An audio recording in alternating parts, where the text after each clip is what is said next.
وہ بادشاہ تھے، اور فتویٰ عالمگیری ہے وہ ان کے زمانے میں ان کے حکم کے مطابق علماء کی ایک عظیم جماعت بنا کر کے پھر ان سے یہ کام لیا گیا تھا فقہ حنفی کے اوپر، بہت مذہبی بادشاہ بولے دنیا والے ان کو اور طریقے سے بیان کر کے وہ غلط ذہانت قائم کرتے ہیں۔ تو عالمگیر رحمت اللہ تعالی علیہ کے پاس میں ایک بہروپیہ آیا اور اس نے پیسے کی مانگ کی، تو آپ ان سب چیزوں کو پسند نہیں کرتے، تو آپ نے کہا کہ نہیں، میں بہروپیے کو کچھ نہیں دیتا ہوں، ایسی صورت میں میرے سامنے آنا کہ میں تم کو پہچان نہ سکوں تو پھر میں تمہیں انعام دوں گا۔ اب اس کے بہروپیے کے دماغ میں آ گیا کہ بادشاہ یہ چاہتا ہے میں ایسی صورت میں آؤں کہ پہچانا نہ جاؤں کہ میں بہروپیہ ہوں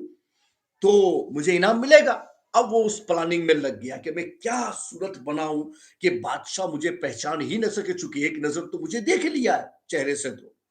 اب پہچان نہ سکے اس کی کیا صورت۔ اس نے کیا کیا کہ بادشاہ دکن کی جانب دورہ کرنے والے تھے، تو اس نے وہ تو بادشاہ کا دورہ تو بہت پہلے سے طے ہوتا ہے نا، جانا تو کئی دنوں کے بعد، اس سے پہلے تیاریاں ہوتی ہے، راستوں کی تیاریاں، یہ وہ سب جگہ پر یعنی محفوظ نظام کیا جاتا ہے، یہ سب کچھ ہوتا ہے، پھر سفر ہوتا ہے۔ اس نے کیا کیا کہ راستے میں، کہ اس کو معلوم ہے کہ بھائی بادشاہ کی سواری ادھر سے جائے گی، اس نے کیا کیا کہ اس نے ایک بزرگ کا لبادہ اوڑھ لیا، یعنی صوفیت کا لبادہ اوڑھا، اور وہ وہاں چل کے عبادت و بندگی میں لگ گیا۔ لوگوں کا بھی مسئلہ ہوتا ہے نا بھائی، ایسا کوئی تنہائی کی جگہ پر عبادت کرتا ہے تو لوگوں کا بھی اس کے پاس آنا جانا آٹومیٹکلی لگ جاتا ہے۔ اب لوگوں کا آنا جانا شروع ہو گیا، بھائی کوئی بزرگ ہے، کوئی بزرگ ہے، کوئی بزرگ ہے، اب لوگوں کے بھی وہاں ہجوم لگنے لگا، اور بادشاہ کی سواری جب یہاں سے جانے لگی تو ہجوم دیکھا، کہا یہاں ایک اللہ کے ولی ہیں اور لوگ ان سے استفادہ کرتے ہیں، یہاں آتے ہیں۔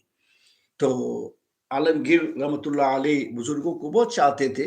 تو انہوں نے کہا کہ ٹھیک ہے چلو اپنے یہاں سے جاتے ہیں تو ان سے ملاقات کر لیتے، دعا لے لیتے۔ آپ گئے ان کے پاس میں، ان سے دعا لی، اور پہچان نہیں پائے چونکہ پورا لبادہ اس کا چینج تھا، کچھ پہچان نہیں پائے۔ تو آپ نے کیا کیا، اشرفی کی ایک تھیلی نکالی اور بزرگ کے حوالے کیا کہ یہ قبول کیجئے اور ہمارے لیے دعا فرمائیے گا۔ تو بہروپیہ ہی تھا، مگر اس نے وہی کہ بھئی یہ بات تھی کہ پہچان نہ سکو تو انعام ملے گا، بس ایسی صورت۔ اس نے پتا بادشاہ پہچان نہیں پایا، اشرفی کی تھیلی دی، تو اس نے کہا کہ کیا آپ ہمارے ایمان و عقیدے کو خراب کرنا چاہتے ہو اپنی دولت کے ذریعے سے؟ کیا سمجھ رکھا ہے تم نے؟ اٹھاؤ اپنی دولت، یا دنیا قبول نہیں کی جاتی ہے۔ اور بادشاہ کے دل میں اور زیادہ محبت پیدا ہو گئی کہ یہ تو بہت پہنچی ہوئی ہستی ہے، دنیا سے ان کو کوئی لینا دینا ہی نہیں ہے۔ شرفی کی تھیلی واپس لے لی اور بادشاہ اپنی سواری پر بیٹھے، تو یہ بہروپیہ اب اٹھا اور وہ چادر بادر جو سر پہ تھی ہٹا لی اور دوڑتے ہوئے گیا، بادشاہ حضور، بادشاہ حضور، السلام علیکم، وہ اشرفی کی تھیلی لائیے۔ کون؟ کہا بھی آپ مجھ سے مل کے آئے نا، آپ نے کہا تھا نا کہ تم ایسی صورت میں آنا کہ میں تمہیں پہچان نہ سکوں تو انعام دوں گا، تو آپ پہچان نہیں پائے نا، آپ نے مجھ سے دعائیں لی، سب کچھ لیا، آپ مجھے پہچان نہیں پائے، اب وہ انعام لائیے۔ تو بادشاہ کہ میں نے پہلے دیا تھا، لے کیوں نہیں لیا؟ اب بہروپیہ کا بھی یعنی یہ سمجھو بھائی وہ بھلے وہ دندہ غلط کر رہا تھا، لیکن باقی پہلو میں اہل اللہ کو بدنام کرنا نہیں چاہتا تھا۔ تو اس نے کیا کہا کہ حضور میں نے اس وقت آپ کی اشرفیوں کی تھیلی اس لیے نہیں لی کہ اگر اس وقت میں لے لیتا نا تو میں نے اس وقت صوفیوں کا لباس پہنا تھا، بزرگوں کا لباس پہنا تھا، صوفیت بدنام ہو جاتی، بزرگیت بدنام ہو جاتی، اس وجہ سے میں نے اس وقت آپ کو منع کر دیا کہ میں آپ کا تحفہ قبول نہیں کر سکتا۔ اب میں نے اپنی چادر وغیرہ ہٹا دی، لباس بدل دیا، اور پھر میں آپ کے پاس میں آیا ہوں کہ میں وہی بہروپیہ ہوں کہ آپ نے کہا تھا کہ اگر آپ مجھے پہچان نہ پائیں، ایسی صورت میں آؤں تو آپ مجھے انعام دیں گے، تو اب وہ انعام لائیے، تاکہ میں اس صورت سے پہلے ہٹ گیا ہوں، تاکہ میں نے وہ تصنع کیا تھا اہل اللہ کی صورت کا، اسے میں بدنام کرنا نہیں چاہتا، اس لیے میں نے اس جگہ پر آپ سے انعام نہیں دیا، اب ہٹ کے آیا ہوں تو اب انعام لائیے۔